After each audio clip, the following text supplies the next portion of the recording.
going through. How does a man like the Apostle Paul make a statement like this? I have learned that whatever state I am in, I'm content. Now, he wasn't talking about Alabama, Ohio, Georgia, New York. He wasn't talking about that kind of state. He said, whatever state I'm in, whatever environment I'm in. Paul spent most of his life in prison.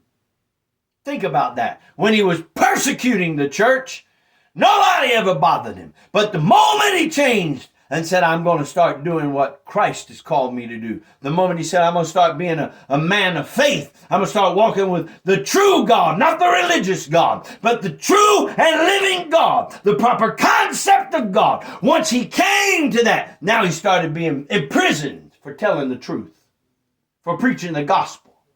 The man was chained to other centurions. The man was shipwrecked, but he said, I am content. How do you do that? Because you look around, you say, why me, Lord? Why am I going through this? Why am I? Because he had to get to that emotional state. He went through the theology. He went through the psychological, and he eventually landed on his emotions and said, I've got to start making my outward man match up with my inward man. I shall make it no matter what. The Lord is my shepherd. He said, I'll deal with it. I don't know what tomorrow is going to bring, but I'll deal with it. We often say, why me, Lord? What did I do? Instead, maybe what we should say is, yea, though I walk through the valley of the shadow of death, I will fear no evil, for thou art with me. Your rod and your staff, they comfort me. You anoint my head with oil. You prepare a table before me in the presence of my enemy. Surely goodness and mercy shall follow me all the days of my life, and I will dwell in the house of the Lord forever. Somehow we find his peace in the midst of the struggle. Why me? Maybe instead of saying, why me, we should say, where sin abounds, there does more grace abound. Why me? Why me, Lord? Why am I going through this? Why am I struggling? Why am I going through this torment? Why the financial pressure? Why is my job being this way? Why is the world turning topsy-turvy, Lord? Why are my children going through all this? Why, Lord, am I going through this mental anguish? Why is all of this going on? I'm asking these questions. Why? And what you may very well be hearing the Lord say is, be still. Be still and know that I am your God.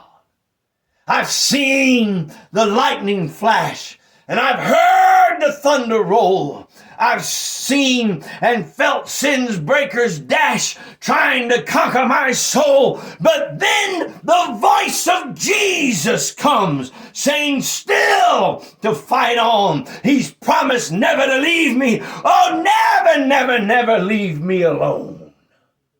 Why me? Jesus was on that cross, and I'm closing now. And he said, Father, why have you forsaken me? He said, it is finished. But he never left the Father's hands.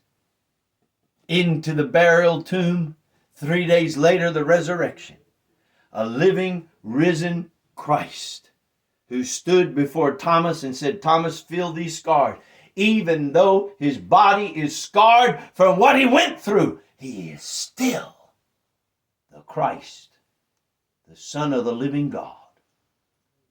And as we ask these questions, why me? Examine them.